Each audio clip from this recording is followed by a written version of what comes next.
Muy buenos días, hermanos.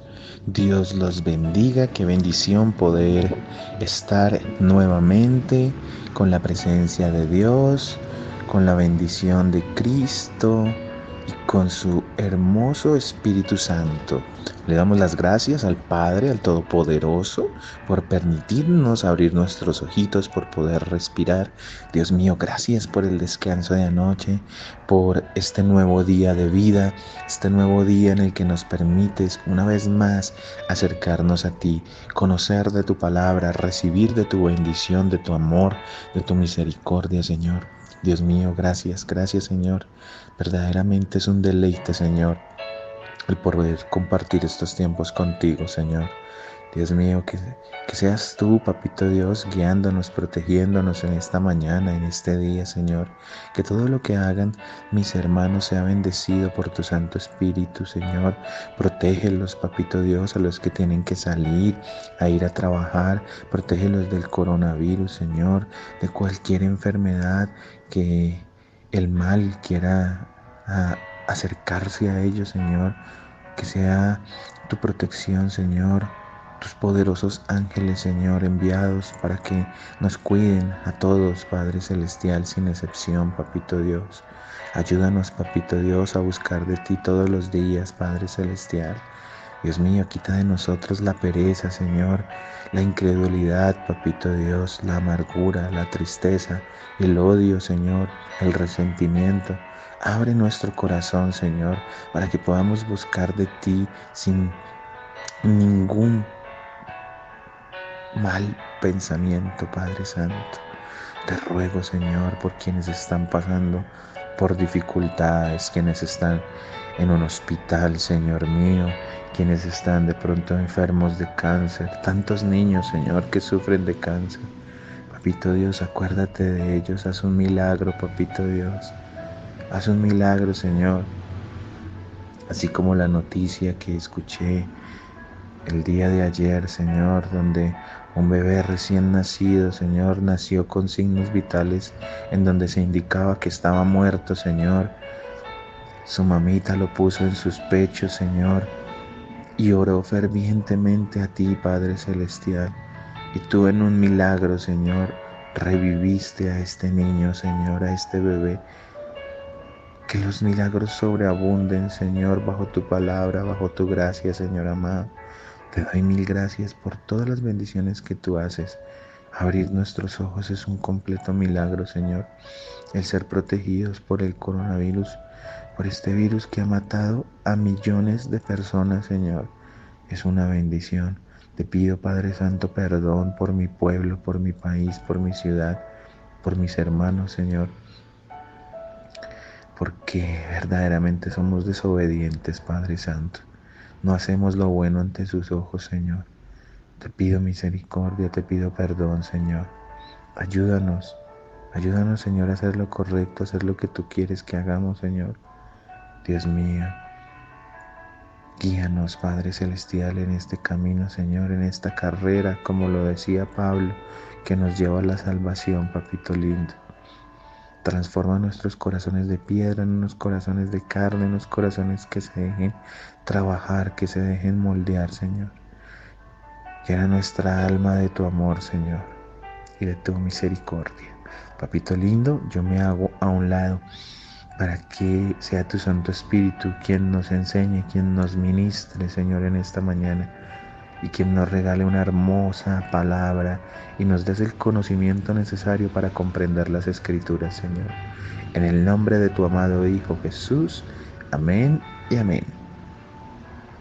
Bueno, amados hermanos, es un privilegio, como lo decía en la oración, el poder contar con la facultad de poder llevar este mensaje, de llevar un mensaje de esperanza, un mensaje de ensueño en donde esto se verá cumplido.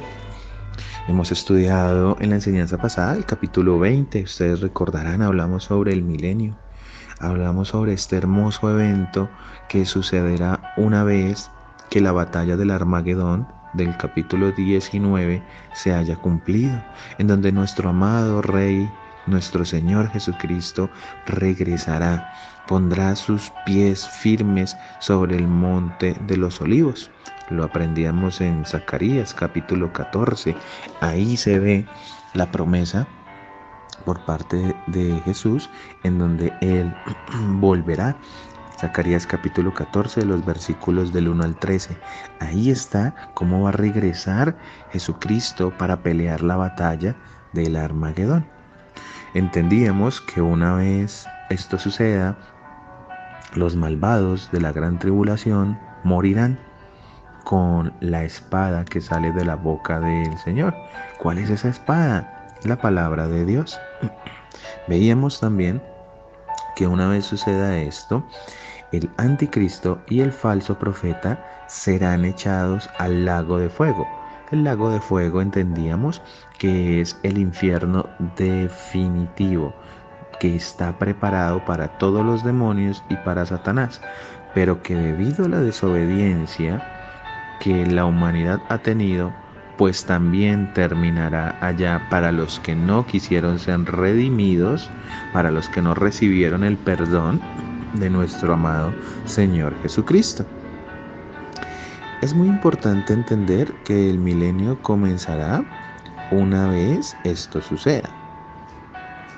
Con eso, pues veremos el inicio de este maravilloso acontecimiento. El milenio, hermanos, la verdad es una promesa cumplida de nuestro amado Rey y Padre Celestial. ¿Por qué? Porque Dios mismo, Cristo mismo, vendrá a reinar y nos permitirá venir con Él. Recordemos que el Señor Jesucristo, para pelear la batalla del Armagedón, vendrá con todos los santos. ¿Quiénes son todos los santos? La iglesia, los mártires de la gran tribulación, los que murieron por predicar la palabra. Vendrá también con sus santos ángeles y con los creyentes del Antiguo Testamento. Ese va a ser el ejército de Cristo. Pero este ejército no viene para pelear, sino solamente para observar el poder, la gloria del Rey Todopoderoso. Porque Cristo no necesita ayuda de nada, y con solo su palabra, así como hizo toda la creación, así también destruirá a los malvados. Entonces, una vez comience el milenio, Cristo reinará. ¿Desde dónde? Desde la ciudad santa, desde Jerusalén.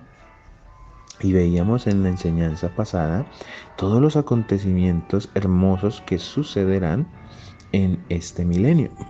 Veíamos 12 puntos.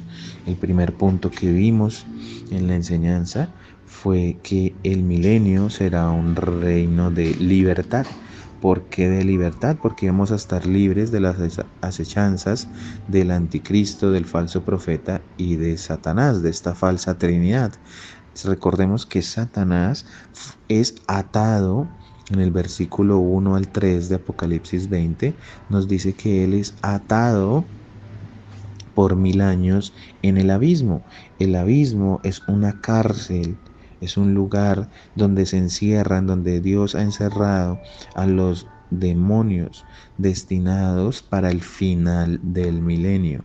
Es importante entender que con la gran tribulación no se acaba todo, que es un error el decir que el final de todos los demonios y de los malvados está en la gran tribulación. No es así. El final de todos ellos sucederá al final del milenio, al terminar el reinado de Cristo en la tierra. No es que el reinado de Cristo tenga un fin, porque el reinado de Cristo es eterno. Ahí ya vamos a reinar con Él, pero en la nueva ciudad, en el nuevo cielo y en la nueva tierra, en esa ciudad celestial. Pero el proceso comienza con el milenio. Entonces Satanás es atado por 1000 años en el abismo, mientras que el falso profeta y el anticristo son echados al lago de fuego. No quiere decir, amados hermanos, que el infierno sea diferente al abismo o que hayan lugares como por ejemplo el purgatorio, como el limbo, donde se encarcelan y no pasa nada mientras que se echan al lago de fuego. No, lo que pasa es que el infierno está dividido como en zonas, como en partes, ¿sí? Muchas veces la palabra lo llama al infierno el Seol, lo llama el abismo, lo llama el lago de fuego, lo llama el Hades, ¿sí? Pero es el mismo infierno donde las almas perdidas, y digo perdidas porque no quisieron reconocer a Dios, reconocer a Cristo como su Señor y Salvador, y allá pasarán toda el tormento por la eternidad, ¿sí? Pero, pero el infierno definitivo, donde ya definitivamente quedan tanto los demonios como las almas de los incrédulos, pues va a ser el lago de fuego. Ese es, digamos que, el destino final de todos los que desobedecen al Señor, pero es el mismo infierno, ¿de acuerdo? Solamente que situados como en partes distintas. Es como por decir una casa, ¿sí? Una casa tiene diferentes habitaciones, pero sigue siendo la casa. Eso mismo sucede con el infierno. Es el infierno, pero en diferentes sitios dentro del infierno. El segundo punto que vimos es que el milenio será un reino de autoridad. El Señor nos va a dar la autoridad para reinar con Él. Nos va a permitir gobernar durante esos 1000 años, guiados claramente por Cristo. La cabeza siempre va a ser ¿quién? Cristo.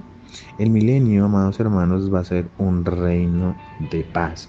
No va a haber un periodo de paz como el que se vivirá en el milenio. Y cuando me refiero a no va a haber, me refiero en la tierra, porque claramente digamos que el término perfecto va a estar en la ciudad celestial.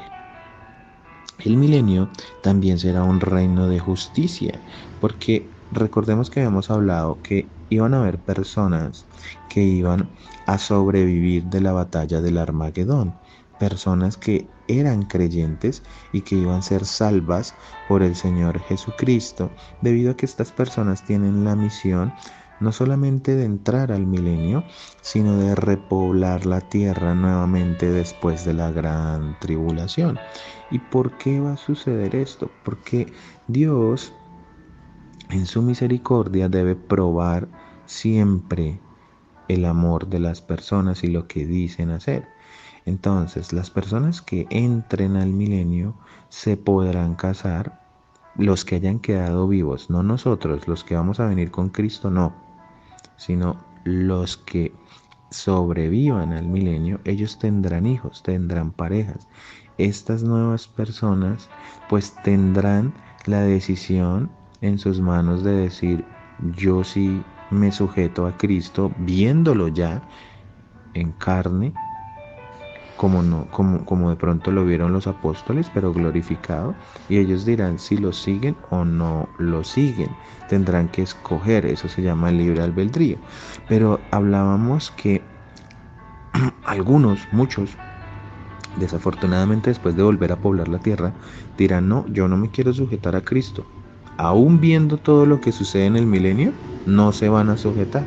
Van a decir, yo no quiero esto, yo no quiero esto, pero ya no influenciados por Satanás en esos 1000 años, mucho menos por el anticristo ni el falso profeta, porque ellos ya van a estar en el lago de fuego.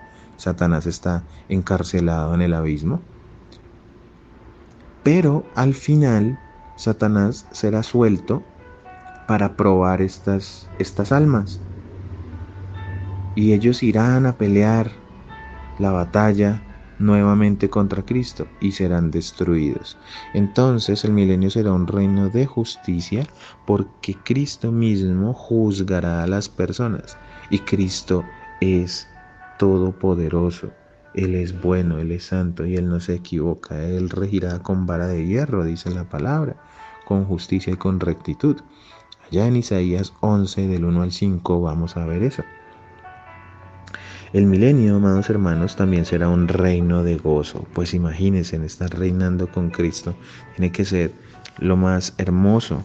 A pesar de pronto que vayan a haber algunos que no les guste, pero va a ser hermoso. Los que quieran vivir bajo la sujeción de Cristo vivirán alegremente. El milenio también será un reino de sanidad. Aprendíamos que el Señor curará Él mismo las heridas de las personas, que ya no van a haber enfermedades como lo hay en este momento, sino que el Señor nos sanará. Eso es hermoso, ¿cierto? Precioso, qué bendición.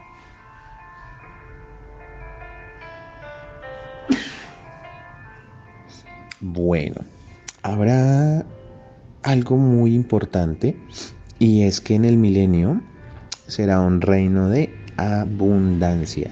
Aprendíamos en el libro de Joel, en el capítulo 2, versículos 21 al 27, que habrá alimentos para alimentar a la multitud de personas. Serán muchas personas las que habiten el milenio.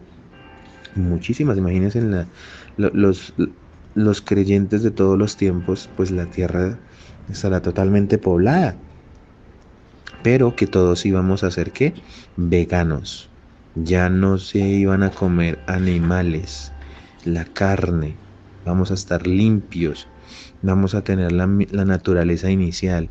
Ustedes de pronto si revisan el libro de Génesis y son un poco curiosos, se van a dar cuenta que Dios creó al hombre vegano. Cuando el hombre cae en pecado, es ahí donde entra el consumo de la carne para poder satisfacer ese mismo pecado. Y esa fue una de las maldiciones que recayó sobre la tierra y sobre lo que lo habitaba por haber pecado el hombre. Pero en esa época eso no va a suceder. Bueno, también veíamos que el milenio será un reino de conocimiento. Todo el mundo conocerá la palabra de Dios y quién es Cristo Jesús. Todo el mundo lo conocerá, por eso será un reino justo de gozo, porque todos lo sabrán, sabrán lo que pasó, conocerán lo que sucedió en el Armagedón. Por eso al final de los 1000 años va a ser muy triste que hayan personas que se levanten y se dejen engañar por Satanás. Nuevamente recordemos que él al final será soltado para engañar nuevamente a las personas. Y que hayan personas que caigan, que se les olvide todo lo que sucedió en el pasado, ¿sí? Y vuelvan otra vez y cometan los mismos errores que cometieron en el Armagedón. Pero todos conocerán de la palabra. El Señor nos dará entendimiento para entender a plenitud la palabra. El milenio será un reino de santidad. No se va a permitir el pecado en el milenio. Por eso es que Cristo es quien gobierna, Por eso Él es justo, porque Él no va a permitir que su reino se contamine. Por eso todos los que pequen, pues serán destruidos. Ahora, el milenio también será un reino de adoración. Todos se postrarán ante Dios. Todos irán a adorar a Cristo. A algunos, amados hermanos, les gustará, pero a otros no. A otros no les va a gustar, pero no importa. La idolatría, como la conocemos hoy en día, ya no existirá. No iban a existir imágenes, ya nadie le va a adorar a la Virgen, nadie va a adorar a los santos, nadie va a adorar a los ángeles, nadie va a adorar a todas estas imágenes de yeso, de madera, de acero, bueno, de todos los materiales que se hacen imágenes y falsos dioses paganos. Todo eso ya no va a existir en el milenio. Y todo lo anterior nos lleva a que el milenio será un reino de ¿qué? De juicio. Muchos, desafortunadamente, se querrán rebelar ante el hermoso y perfecto reinado de Cristo. No les va a gustar porque no han sido redimidos por la sangre de Cristo, o sea, no lo han recibido como su Señor y como Salvador. Pero todos deben ser expuestos ante la verdad de la palabra del Señor. Esa es la espada, ¿no? Que traspasa hasta lo más profundo del corazón. La espada de doble filo. Pero como van a haber personas que van a escoger el mal, que van a preferir a Satanás, pues este los va a engañar y desafortunadamente los va a llevar nuevamente ¿a qué? A pelear contra Cristo. Pero ellos recibirán el juicio. ¿Cuál es el juicio? Pues la muerte. Eso es. Y por último veíamos que el milenio será el comienzo del reino eterno. Hay un reino eterno que ya es el reino en plenitud del Señor Jesucristo, de Dios. Eso lo aprenderemos en los capítulos 21 y 22, en los últimos dos capítulos. Va a ser hermoso, amados hermanos, cuando aprendamos y el Señor nos enseñe sobre la ciudad celestial, que ya es donde vamos a estar básicamente en el cielo. La tierra como la conocemos va a ser destruida. El Señor va a crear dice la palabra que creará unos nuevos cielos y una nueva tierra. Como lo conocemos, todo eso va a ser destruido, porque el mal va a ser arrancado desde su raíz al final del milenio. Es hermoso lo que va a suceder. Muchos piensan que estamos locos, amados hermanos, por todo lo que se describe en el Apocalipsis y sobre todo al final. Como lo vemos, son cosas que ni siquiera lo han podido expresar bien en las películas. Muchas películas han querido manifestar o copiar o intentar interpretar lo que dice la escritura, pero no han podido. Es que es tan maravilloso y es tan increíble al mismo tiempo que es imposible de poderlo interpretar. Yo que se los estoy diciendo es algo casi que es que no sé ni cómo describirlo, amados hermanos. Es tan maravilloso, pero a la misma vez majestuoso ver todo lo que Dios va a hacer. Y si está escrito en su palabra, amados hermanos, eso va a ser así, que no nos quepa la menor duda. Amados hermanos, acabo de hacerles un resumen de la enseñanza anterior. Ahora vamos a ver el segundo punto. Recordemos que la enseñanza anterior se llamaba la descripción del milenio. Ahora vamos a interpretar los versículos que nos hacen falta, desde el versículo 5 hasta el versículo 10, que es aquí donde termina la explicación y la enseñanza, para poder entrar en nuestra nueva enseñanza que se llamará el juicio ante el gran trono blanco. Este será el último juicio de la humanidad, pero antes de eso debemos explicar qué va a suceder con los no reinantes. ¿Qué quiere decir esto? Vamos a leer primero que todo la palabra desde el versículo número 5 en adelante. Bueno, leámonos desde el primero para poder entenderlo completamente. Nuevamente, vamos a leer Apocalipsis, capítulo 20, versículo 1. Dice: Vi un ángel, ¿quién vio? Juan. vio un ángel que descendía del cielo con la llave del abismo, ya entendimos esto, y una gran cadena en la mano. Y prendió al dragón, la serpiente antigua, que es el diablo y Satanás, y lo ató por 1000 años. Esto también ya lo entendimos. Y lo arrojó al abismo y lo encerró y puso su sello sobre él para que no engañase más a las naciones hasta que fuesen cumplidos 1000 años, y después de esto debe ser desatado por un poco de tiempo. Aquí, como lo vemos, Satanás es atado, es enviado al abismo, encarcelado, pero al final de los 1000 años él será suelto. Y vi tronos y se sentaron sobre ellos los que recibieron facultad de juzgar. Aquí vemos cómo Dios nos va a dar esos tronos y nos va a dar la facultad de juzgar. De juzgar, ¿qué quiere decir? De poder ayudar, de poder guiar, de poder ser instrumentos vivos de la obra de Dios. Y vi las almas de los decapitados por causa del testimonio de Jesús, o sea, los de la gran tribulación, y por la palabra de Dios, los que no habían adorado a la bestia. ¿Sí ven? O sea, ¿quiénes serán los que puedan entrar a reinar con Cristo? Esos que dieron su vida por Él, ni que se arrodillaron ante la imagen. Y dice el versículo 4, y que no recibieron la marca en sus frentes ni en sus manos, y vivieron y reinaron, miren la palabra dice, y reinaron con Cristo 1000 años. Hermoso, ¿no?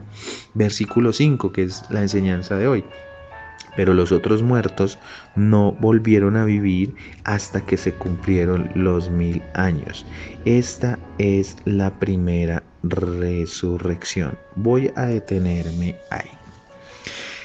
Dice que va a haber unos muertos que no volvieron a vivir hasta que se cumplieron los 1000 años. Todo lo anterior que hablamos, toda la descripción del milenio, es lo que vio Juan. Pero del versículo 5 en adelante, Juan describe a los que no van a reinar con Cristo. Ya vimos a los que reinan con Cristo qué pasará, y a los que van a vivir el milenio, pero van a haber unos que no reinarán con ellos. Entonces, ¿qué sucede? Que estas personas serán resucitadas, los otros muertos, hasta que se cumplan los 1000 años. ¿Para qué? Para el juicio del gran trono blanco. Sigamos leyendo el versículo 6. Bienaventurado y santo el que tiene parte en la primera resurrección. La segunda muerte no tiene potestad sobre estos, sino que serán sacerdotes de Dios y de Cristo y reinarán con él 1000 años. ¿Qué está diciéndonos la palabra de Dios? Vamos a explicar aquí algo muy importante en estos dos versículos. Miren, nos está hablando de una resurrección y de una muerte. Hay que explicar de qué muertes habla la Biblia y de qué resurrecciones habla la Biblia. ¿Cómo así que muertes y cómo así que resurrecciones? Sí, recordemos que la palabra de Dios nos habla de 2 muertes, así como nos habla de 2 resurrecciones. Pero resulta que no todos vamos a pasar por las 2 muertes ni por las 2 resurrecciones. No va a ser así. El cuerpo de cada uno de los incrédulos, que es lo que está diciendo en el capítulo 5, de todas las eras, no será resucitado hasta que comience el juicio ante el gran trono blanco. Vamos a hablar entonces de la primer muerte. ¿Qué es la primer muerte? Amados hermanos, la primer muerte es la muerte física, la que tenemos hoy en día normal. ¿Sí? Una persona se enferma, fallece, esa es la primera muerte, la muerte física. El que sufre una enfermedad, el que sufre un accidente, el que se quita la vida, mejor dicho, el que pierde su vida física en su cuerpo, ese sufre de la primera muerte. Una vez muere, la persona o va al cielo o va al infierno. No hay más opción, de una vez. ¿De acuerdo? O va a ser atormentado en el infierno o va a descansar, a disfrutar de la paz de Dios de Cristo en el cielo. Pero está hablando también la palabra de una segunda muerte. ¿Cuál es esa segunda muerte? Esa segunda muerte es espiritual. Está hablando de el alma.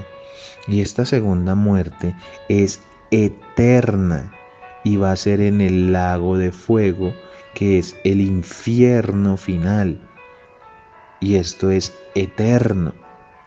O sea, cuando yo muero, pero si yo no voy al cielo, si yo voy al infierno, yo voy a sufrir de una segunda muerte, donde mi alma estará atormentada por la eternidad en el infierno, en el lago de fuego.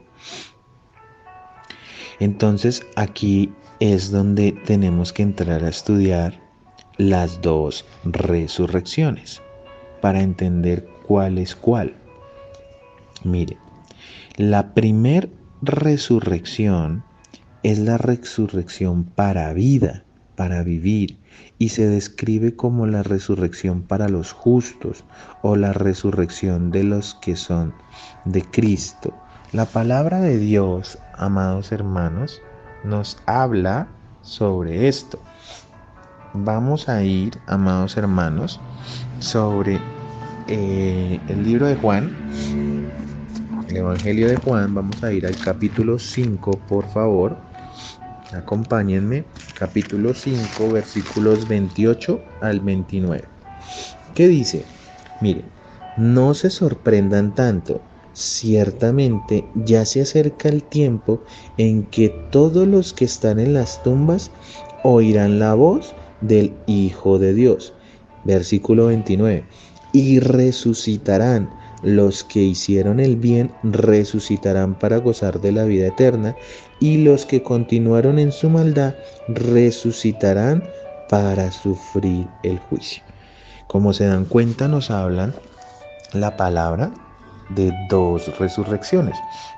Unos que tendrán vida eterna y otros que tendrán vida eterna, pero para sufrimiento, para vivir eternamente, pero en el infierno, atormentados por todos los siglos, por la eternidad. Miren, ese es el problema, es que nadie cree que esto va a suceder. Todo el mundo piensa que con la primer muerte, la muerte física, se acaba todo. Y esa es una mala enseñanza, no es verdad. Sigue, la vida sigue. Lo que pasa es que una vida diferente a como la conocemos. El alma sigue existiendo.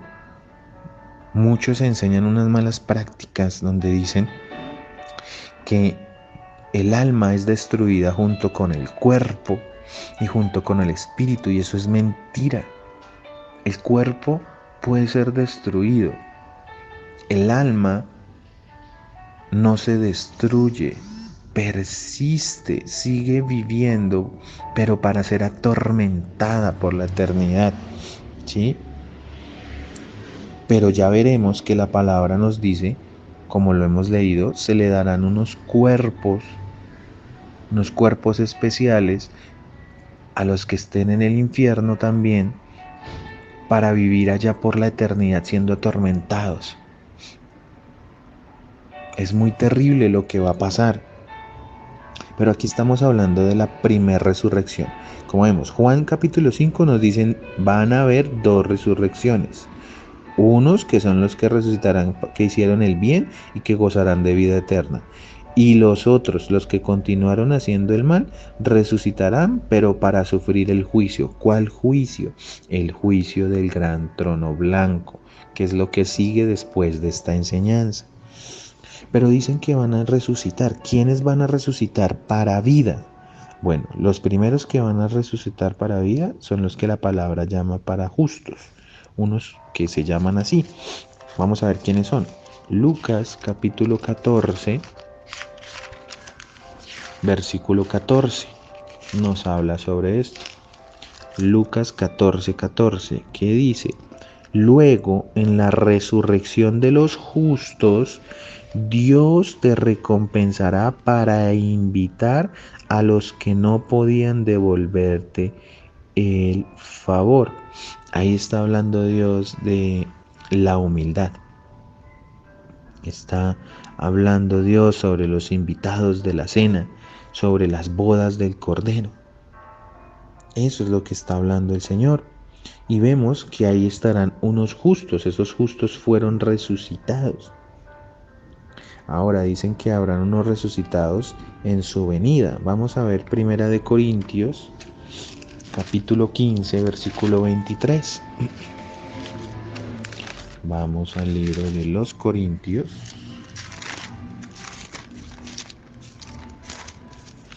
Permítanme. Capítulo 15. Listo. Versículo 23. ¿Qué dice? Dice, pero esta resurrección tiene un orden. Cristo fue resucitado como el primero de la cosecha. Luego todos los que pertenecen a Cristo serán resucitados cuando Él regrese. Como vemos, Dios, Cristo, nos va a permitir resucitar. Y vamos a ir a Hebreos 11:35, que nos habla de la mejor resurrección. Yo les quiero explicar algo. No es que estas resurrecciones sean en sí para personas diferentes, no, es formas en que la palabra expresa lo maravilloso de la resurrección de los que creen en Dios, en Cristo. Miren lo que dice Hebreos 11:35.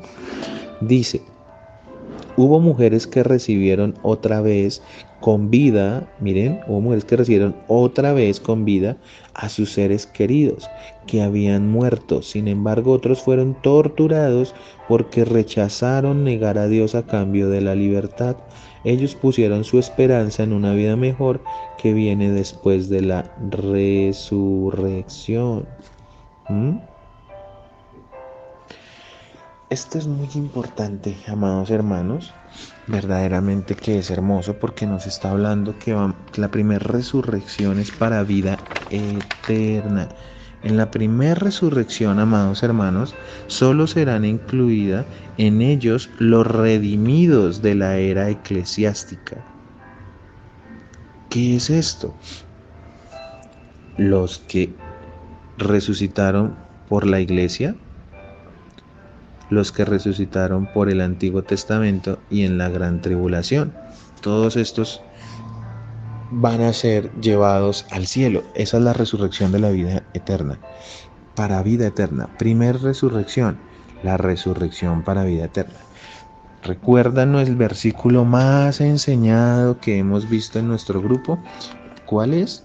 Primera de Tesalonicenses, capítulo 4, versículos de 13 al 18. Ahí está resumida la primer resurrección. Miren lo que dice. Y ahora, amados hermanos, queremos que sepan lo que sucederá con los creyentes que han muerto. Óigase bien, los creyentes, para que no se entristezcan como los que no tienen esperanza. Pues ya que creemos que Jesús murió y resucitó, también creemos que cuando Jesús vuelva, Dios traerá junto con él a los creyentes que hayan muerto. Ahí está diciendo, cuando Jesús vuelva a pisar el monte de los olivos, Cristo no va a venir solo, va a venir ¿con quién? Con los resucitados, eso es lo que está diciendo. Y también con los arrebatados. Dice el versículo 15, les decimos lo siguiente de parte del Señor. Nosotros, los que todavía estemos vivos, cuando el Señor regrese, no nos encontraremos con Él antes de los que hayan muerto. Pues el Señor mismo descenderá del cielo con un grito de mando, con voz de arcángel y con el llamado de trompeta de Dios. Y dice, primero, los cristianos que hayan muerto se levantarán de sus tumbas, luego junto con ellos nosotros los que aún sigamos vivos sobre la tierra seremos arrebatados en las nubes para encontrarnos con el Señor en el aire. Entonces estaremos con el Señor para siempre, así que anímense unos a otros con estas palabras. ¿Qué está hablando? De la iglesia. Ahí está hablando de la iglesia. Entonces está hablando del arrebatamiento, ¿cierto? Y de la primera resurrección. ¿Por qué de la primera resurrección? Porque está diciendo que, por ejemplo, digamos que Cristo venga hoy, venga ahorita. Entonces van a haber unas personas que murieron, ¿cierto? Pero que creyeron en Él. Esas personas que murieron van a ser resucitadas. Y nos encontraremos los que estemos vivos y hayamos creído en Cristo en las nubes. Pero eso no lo va a ver los incrédulos no lo van a ver, solamente lo va a ver ¿quién? Quienes participen de ese maravilloso evento que se llama el arrebatamiento. Entonces la primera resurrección es esa, para esas personas que murieron, pero que creyeron en Cristo Jesús. ¿De parte de quién? De la iglesia. Pero también hay unas personas que creyeron antes de la iglesia, los que estaban en qué? En el Antiguo Testamento. Todos esos hombres que nosotros hemos leído en las Escrituras, pues ellos no los podemos sacar tampoco de ahí. Ellos también hacen parte de la primera resurrección. Entonces vemos que la iglesia pasará por por el arrebatamiento y algunos serán resucitados. También, como vemos, algunos no, ni siquiera morirán. Ni siquiera morirán. Hay unas personas que no van a morir. Porque, por ejemplo, ¿cómo se reafirma esto? Si viene Cristo ahorita, pregunta, amado hermano, ¿tú estás muerto o estás vivo? Estás vivo. Entonces no vas a morir. Vas a ser arrebatado. Tu cuerpo será transformado, pero no vas a morir. Entonces a eso me refería cuando les decía, no todos pasaremos por estas muertes, pero todos sí se supone que debemos pasar por el arrebatamiento y la transformación o por la primer resurrección. ¿Sí? Eso sí, todos lo debemos pasar. Es muy importante entender eso. Las personas del Antiguo Testamento están descritas en el libro de Daniel. Vamos a Daniel capítulo 12, que es el último capítulo de Daniel, y el versículo 2, que dice, se levantarán muchos de los que están muertos, miren, y enterrados, algunos para vida eterna y otros para vergüenza y deshonra eterna. Aquí, entonces Daniel nos está diciendo que van a haber unos que creyeron en Dios, ¿sí? Del Antiguo Testamento y que ellos también serán levantados para vida eterna, pero que habrán otros que se levantarán ¿para qué? Para deshonra eterna. Esa es la segunda resurrección, que ya la vamos a explicar. Y habrán otros resucitados que son los que murieron en la gran tribulación, pero que creyeron en quién, en Dios, en Cristo. Y eso es lo que nos dice el versículo 4 del capítulo 20 que estamos estudiando. Miren, dice, y vi tronos y se sentaron sobre ellos los que recibieron facultad de juzgar. Y vi las almas de los decapitados por causas del testimonio de Jesús y por la palabra de Dios, los que no habían adorado a la bestia ni a su imagen y no recibieron la marca en sus frentes ni en sus manos y vivieron y reinaron con Cristo. Entonces, como vemos, estos tres grupos participarán de la primera resurrección, que es para vida eterna, para vivir eternamente con Cristo. Pero, amados hermanos, hay otros que resucitarán al final del milenio, pero son los malvados, los incrédulos de todos los tiempos, los que no recibieron de Cristo ni de Dios en todos los tiempos. Entonces será para los no convertidos que reciban un cuerpo, van a recibir un cuerpo definitivo y apto para el tormento en el infierno. Recuerden que así como nosotros, nuestro cuerpo será transformado, allá en Primera de Corintios capítulo 15 versículo 50 al 53, se nos dice que nosotros cuando seamos arrebatados, en un abrir y cerrar de ojos nuestro cuerpo será transformado. ¿Por qué? Porque es que con este cuerpo carnal que tenemos no podemos entrar al cielo. Entonces Cristo transformará nuestros cuerpos similares al cuerpo que Cristo tiene para vivir en el cielo. Por eso es que nosotros cuando vengamos vamos a poder reinar con Cristo esos 1000 años. ¿Sí? Es por eso que vamos a poderlo hacer. Que ustedes se dirán, y yo me preguntaba y decía, pero ¿cómo es que nosotros vamos a vivir toda esa cantidad de tiempo y no vamos a morir? No, ¿sí? Entonces, cuando esto suceda, cuando esto suceda, eh, también hay que tener en cuenta que los que murieron, ¿sí? Pero que no se convirtieron, todos estos serán resucitados también, pero para el juicio del gran trono blanco. En el juicio del gran trono blanco, estas personas van a ser enjuiciadas. Eso es lo que se llama la segunda resurrección. Porque como vimos, en la gran tribulación ya murieron todos los malos, pero en el milenio volvieron a nacer otros malos. Y esos malos se levantaron, ¿no? Pelearon contra Dios. Pero como se levantaron, y como ya lo vamos a leer, Dios, Cristo, los va a matar. ¿Para qué? Para que resuciten, pero para el juicio del gran trono blanco y para que sean lanzados al lago de fuego. Le pido al Señor que me permita estarme haciendo entender, amados hermanos, para comprender las escrituras. Sé que es un poco difícil, pero yo sé que el Señor en su misericordia nos va a dejar entender.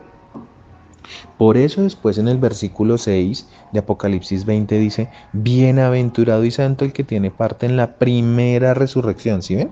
Porque la primera resurrección, ¿quiénes resucitan? Vuelvo y lo digo, resucitan la iglesia, que es lo que está escrito en Primera de Tesalonicenses, capítulo 4, los que resucitan del Antiguo Testamento y los que murieron en la gran tribulación. Esos hacen parte ¿de quién? De la primera resurrección. Pero aquí nos está diciendo la palabra bienaventurados, porque la segunda muerte no tiene potestad sobre esto, ¿sí ven? O sea, que los que resucitamos, los que resucitaremos en la primera resurrección, no vamos a pasar por la segunda muerte. ¿Por qué? Porque es que recuerden que la segunda muerte es una muerte espiritual para condenación. Si el Señor nos resucitó para vida eterna, pues no vamos a pasar por esa segunda muerte y tampoco por la segunda resurrección. Tampoco. ¿Sí? Ahí ya vamos empezando a entender. Sino que serán sacerdotes de Dios, los de la primera resurrección y de Cristo, y reinarán con él 1000 años. ¿Sí ven? Entonces los que hagan parte de la primera resurrección reinarán con Dios y con Cristo. Ya explicamos quiénes son los que hacen parte de la primera resurrección. Dice el versículo 7.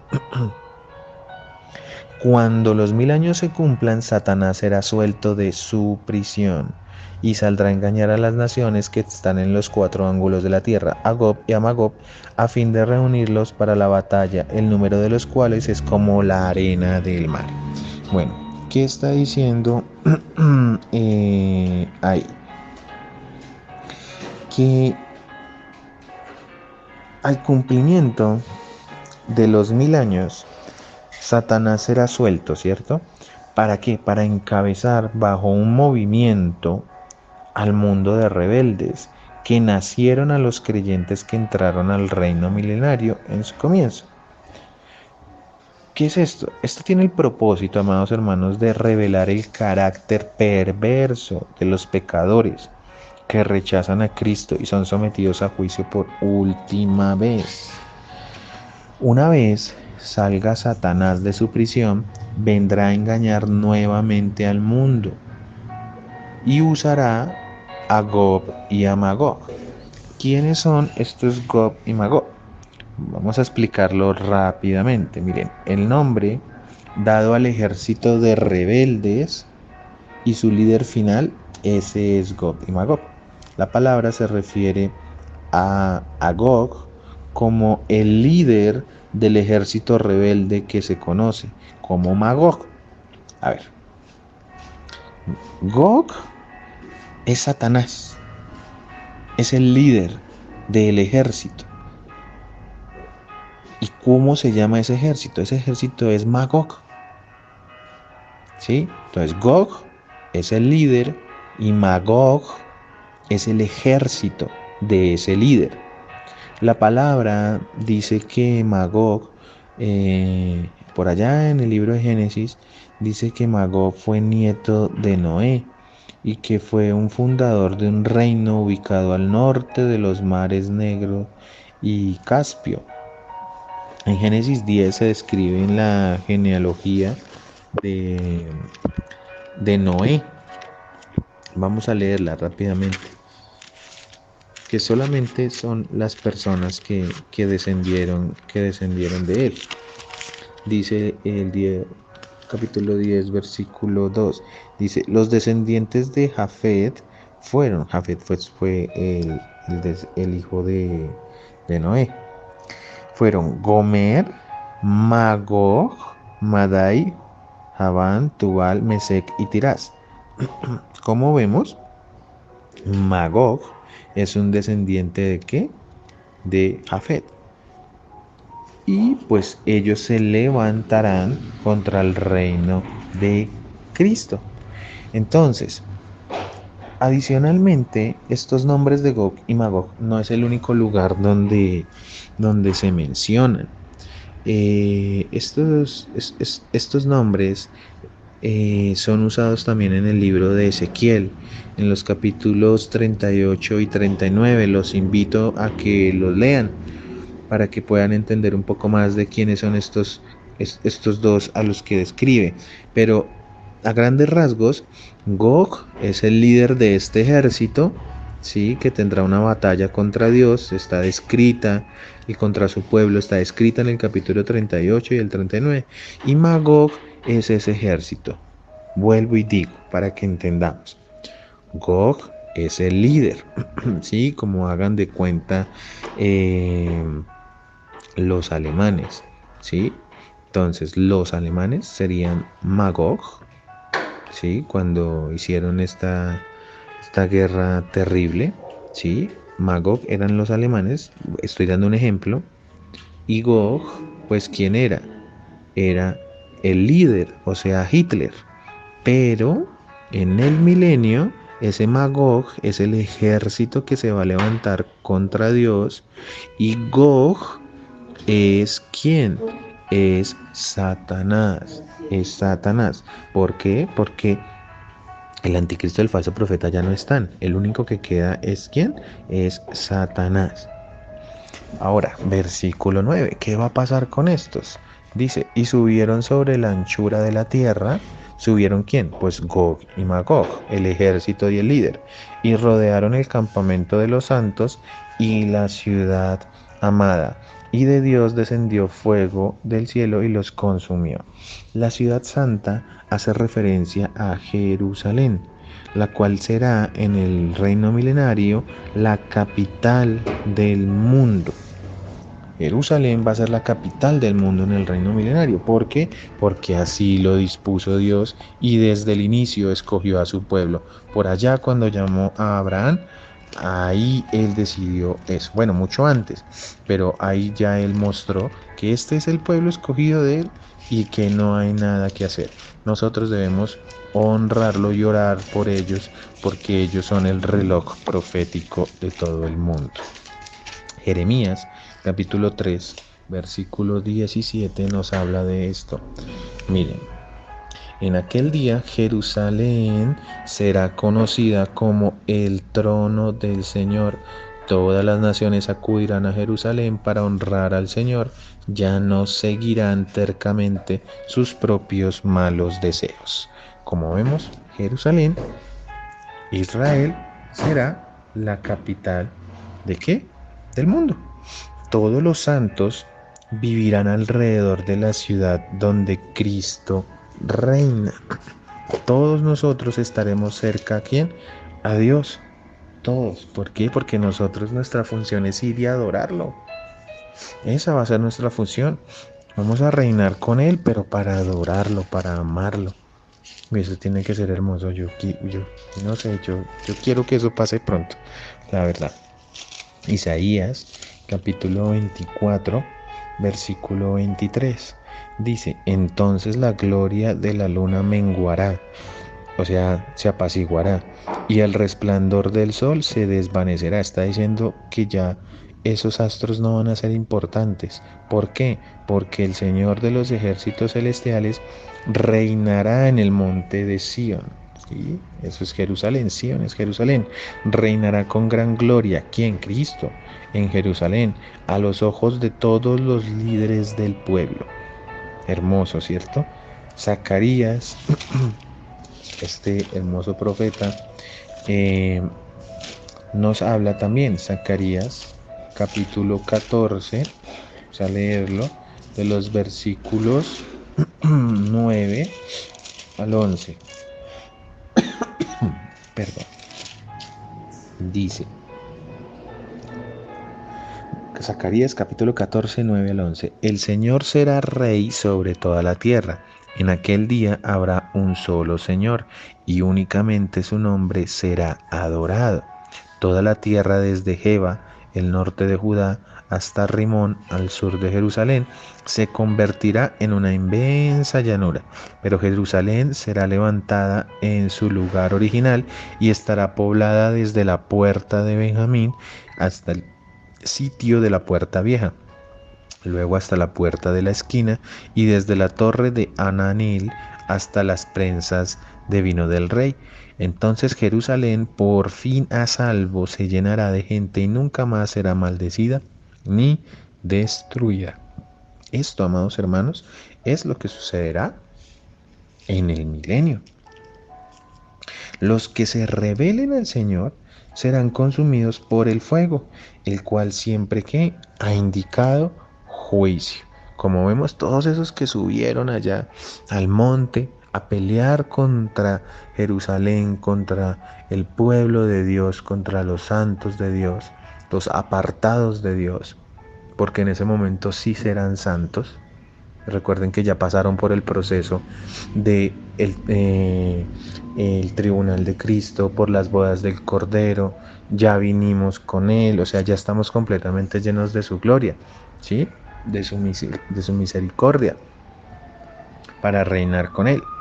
Y pues se van a levantar contra ellos, van a pelear contra Cristo muchas personas, y pues, ¿cómo dicen que van a ser destruidas? Ahí dice, Dios descendió fuego del cielo y los consumió, o sea, los mató.